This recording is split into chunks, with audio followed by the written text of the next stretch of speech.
I get older. No, that's really not it. As I get wiser. And I believe I am getting wiser as I get older. I find myself more and more often saying, seriously? Do you have an inkling of what I'm talking about? Just an inkling. Seriously? This is my seriously stick. Seriously. And what I'm asking you to do, you don't have to, I'm just asking. What I'm asking you to do is each time that I raise the stick, you say seriously with the appropriate inflection. All right? We'll test this out shortly. Not yet. I received the inspiration for this talk several months ago, and almost immediately with the inspiration for the talk, a particular scene from a movie came to mind. A scene from Monty Python and the Holy Grail, which I know at least a few of us have seen. And if you enjoy any of this, you can take it home with you to watch it seriously. Did I raise the stick? So the scene takes place in 928 A.D., the place ancient Britain. And the noble King Arthur and his trusty page are scourging the countryside, looking for knights suitable to the round table. Now, there is a caveat here. This is a PG-rated, PG-13 rated clip. There is some way over the top fighting, and some really intentionally fakey-looking fake blood. Just be advised.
It's just,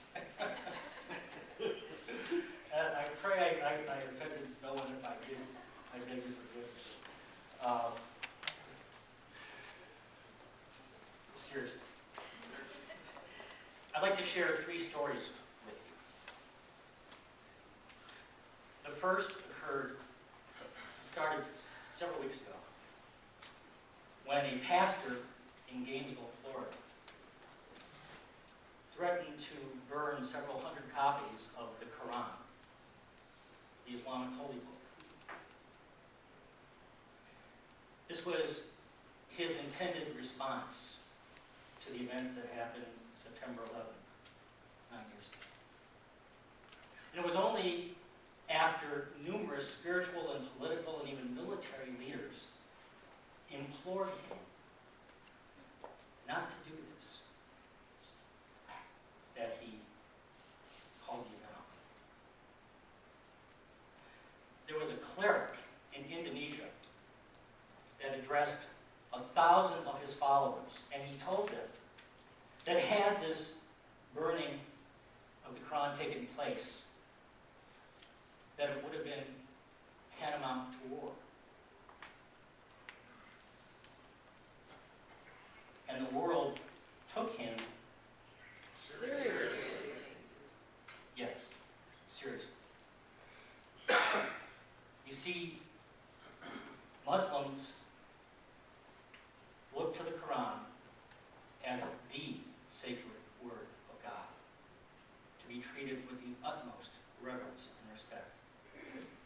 And I think that had this burning taken place, many, many lives would have been lost.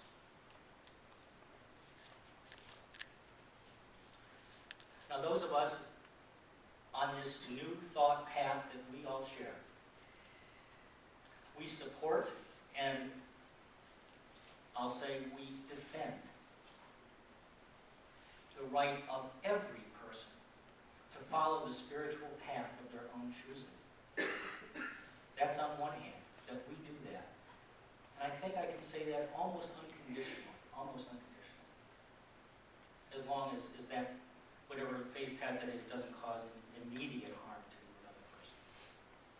On the other hand, we might look at this event and say silently to ourselves, lives will be lost over the burning of a book.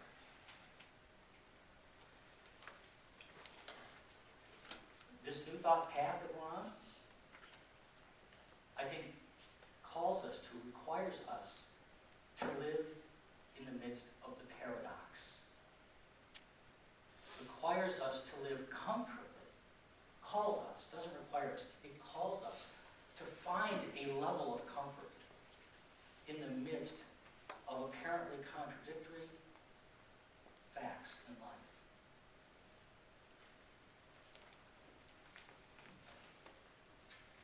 Seriously?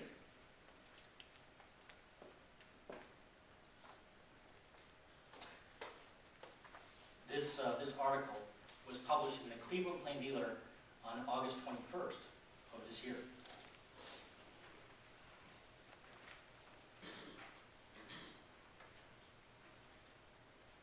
Freed man sees blessing in unmerited prison time. Darrell Houston says spending 16 years behind bars for a murder he didn't commit was the best thing to happen to him.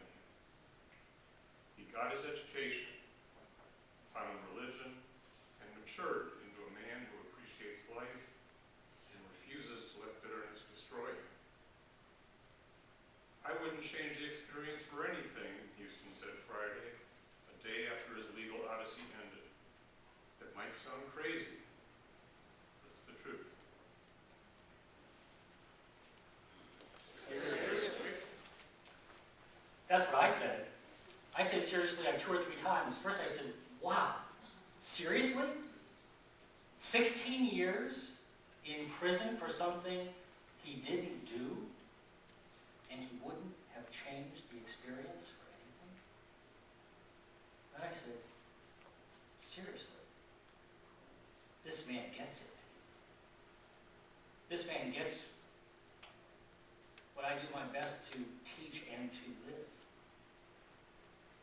To take every experience and find a blessing. To use the alchemy of forgiveness, of wisdom and understanding to transform every experience into life to something that will support us.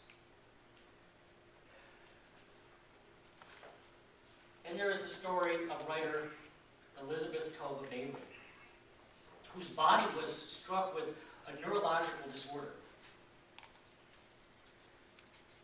She was so weakened that she couldn't get out of bed.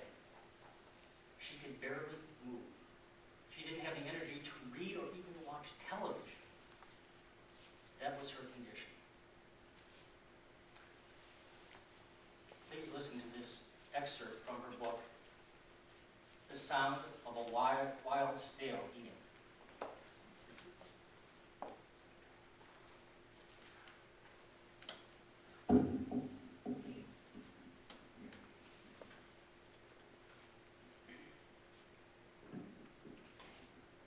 In the early spring, a friend went for a walk in the woods, and glancing down at the path, saw a snail. Picking it up, she held it gingerly in the palm of her hand and carried it back toward the studio where she was convalescing. She noticed some field violets on the edge of the lawn. Finding a trowel, she dug a few up, then planted them in a terracotta pot and placed the snail beneath the leaves. She brought the pot to the studio and put it by my bedside. I found a snail in the woods. I brought it back, and it's right